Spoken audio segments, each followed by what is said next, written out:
আসসালামু আলাইকুম রহমতুল্লাহি ওয়া বারাকাতু। প্রথম থেকে দশম শ্রেণীর সকল পড়ালেখা এখানে ইউটিউব চ্যানেলে সকলকে স্বাগতম। সুপ্রিয় প্রথম শ্রেণীর শিক্ষার্থীর যারা অভিভাবক রয়েছেন তাদের উদ্দেশ্যে বলবো, আজকে আপনাদের বাচ্চাদের জন্য প্রথম শ্রেণীর যে প্রাথমিক গণিত রয়েছে এই গণিত সাজেশনটা নিয়ে এসেছি বার্ষিক পরীক্ষার জন্য, অর্থাৎ তৃতীয় প্রান্তিক মূল্যায়ন 2025। তো সকলের 1 ডিসেম্বর অর্থাৎ 1 ডিসেম্বর থেকে পরীক্ষা শুরু হতে যাচ্ছে। তো আমি বলতে পারি আজকে যে গণিত গণিতটা নিয়ে এসেছে প্রাথমিক গণিত প্রশ্নটা, এই প্রশ্নটা যদি আপনার সন্তানকে বা আপনার বাচ্চাকে যদি এই প্রশ্নটা সলভ করাতে পারেন, তাহলে আশা করতে পারি পরীক্ষায় অবশ্যই এখান থেকে আপনার বাচ্চা এখান থেকে কমন পাবে।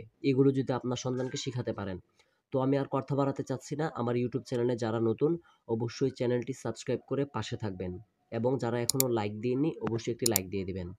তো দেখেন আপনাদের বাচ্চারার জন্য বা আপনাদেরকে আমি বলবো, আপনার বাচ্চার যে পরীক্ষাটা হবে গণিত পরীক্ষাতে 1 ঘন্টা 30 মিনিট সময় থাকবে এবং মোট পূর্ণমান থাকবে, অর্থাৎ 50 নম্বরের পরীক্ষা থাকবে। ঠিক আছে, তো এখানে দেখেন একটি শর্ত দেওয়া থাকবে পরীক্ষায় যে 12 নং প্রশ্ন সহ যে কোনো 10টি প্রশ্নের উত্তর দাও।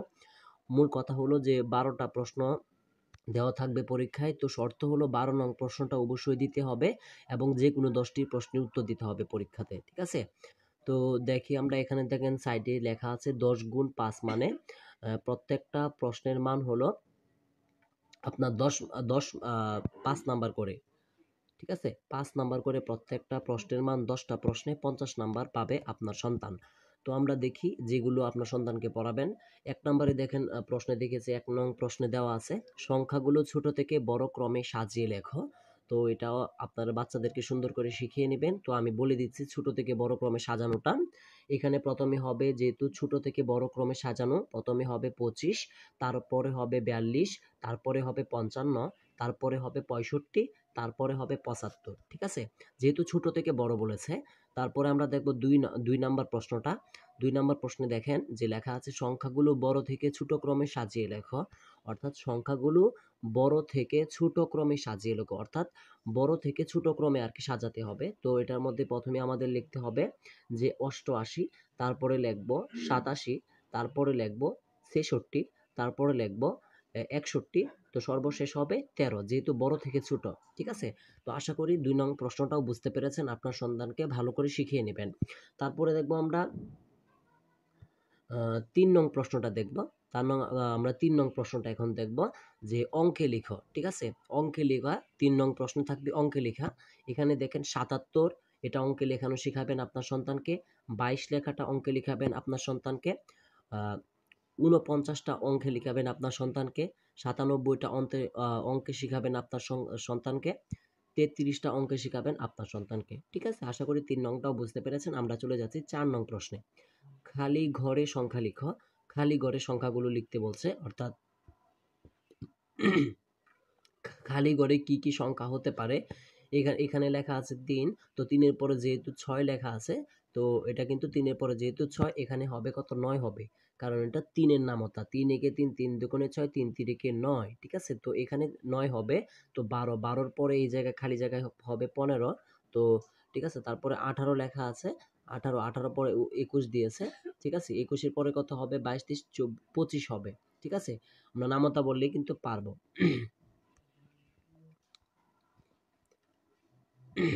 তো আমরা কি দেখছিলাম যে প্রত্যেক জায়গায় যেহেতু 3 করে ব্যবধান হচ্ছে, তো 18 পরে 21, তারপরে 22, 23, 24 হবে। এখানে 24, দুঃখিত, 21-এর পরে 24 হবে, 24-এর পরে হবে 25, 26, 27, এই যে এখানে হবে 27। ঠিক আছে, অর্থাৎ এই যে প্রথম খালি বক্সটাতে হবে হলো 9 হবে, দ্বিতীয় খালি বক্সটাতে হবে 15, তৃতীয় খালি বক্সটাতে হবে হলো 24, এবং সর্বশেষ যে খালি বক্সটা দেখতে পাচ্ছেন এখানে হবে 27।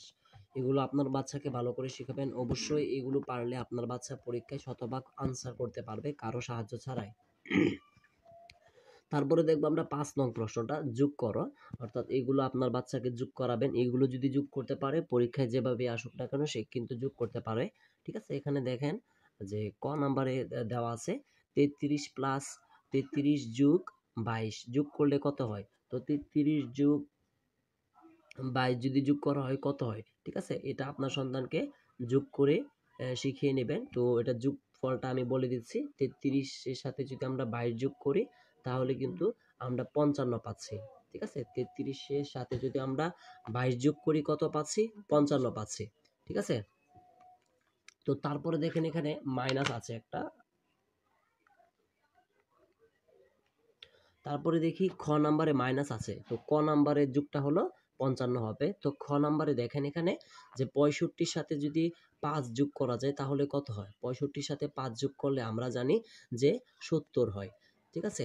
তো তারপরে 6 নং প্রশ্নে চলে যাচ্ছি। 6 নং প্রশ্নে লেখা আছে বিয়োগ করো। তো ক নাম্বারটা আমরা প্রথমে দেখব। ক নাম্বারটা হলো যে 86 থেকে 86 সাথে যদি আমরা মাইনাস করি, 86 সাথে দুঃখিত 86 থেকে 23 বাদ দিলে কত থাকে? উত্তর হবে যে 86 থেকে 23 বাদ দিলে 63 থাকে। ঠিক আছে? তো তারপর আমরা খ নাম্বারটা দেখি। খ নংটা যে 76 থেকে মাইনাস 75 দিলে কত থাকে? উত্তর হবে যে 1 থাকে। ঠিক আছে? তো আমরা 6 নং প্রশ্নটাও কিন্তু শেষ করে ফেলেছি। তো তারপরে আমরা চলে যাব 7 নাম্বার প্রশ্নে লেখা আছে 30টি খাতা ছিল। 7 নং প্রশ্নে দেখেন লক্ষ্য করে 30টি খাতা ছিল, পরে আরো 20টি খাতা কেনা হলো, একসাথে কয়টি খাতা হয়েছে? তো এটার উত্তরটা খুবই সহজ। 30টি খাতার সাথে যেহেতু আরো 20টি খাতা কিনেছে, উত্তর হবে যে 50টি খাতা হয়েছে। তো তারপরে আমরা দেখি 8 নম্বরে একটা প্রশ্ন এসেছে। তিথির 27টি রঙিন কাগজ আছে, বাবা তাকে আরো 40টি কাগজ দিলেন, তার কাছে এখন মোট কতটি কাগজ হয়েছে? ঠিক আছে? তাহলে উত্তরটা কি হবে? উত্তর হবে হলো 67টা। ঠিক আছে? 27-এর সাথে যদি 40 যোগ করা হয় তাহলে কি উত্তরটা এভাবে লিখবে যে তিতির কাছে 27টি রঙিন কাগজ ছিল, বাবা তাকে 40টি কাগজ দিয়েছে, তার কাছে মোট কাগজ হয়েছে 67টি। ঠিক আছে? তো তারপরে আমরা দেখব 9 নাম্বার প্রশ্নটা চলে যাব। রবি 34 টাকা দিয়ে বাজারে গেল এবং সবজি কিনলো। এখন তার কাছে 14 টাকা আছে, সে কত টাকা সবজি কিনলো? লেখা আছে রবি 34 টাকা দিয়ে বাজারে গেল এবং সবজি কিনলো। এখন তার কাছে 14 টাকা আছে। ঠিক আছে? তো তার কাছে কত টাকা দুঃখিত 14 টাকা আছে, সে কত টাকার সবজি কিনলো? তো এটা খুব সহজ। 34 থেকে যদি আমরা মাইনাস দিই 14 টাকা তাহলে কিন্তু 20 টাকা বের হয়ে যাচ্ছে। তো এটা উত্তর হবে কি? রবি 34 টাকা নিয়ে বাজারে গিয়েছিল, তার কাছে 14 টাকা ছিল। তো 34 থেকে যদি 14 বিয়োগ দিই তাহলে কিন্তু 20 টাকা থাকে। তার মানে রবি কিন্তু 20 টাকার বাজার করেছে।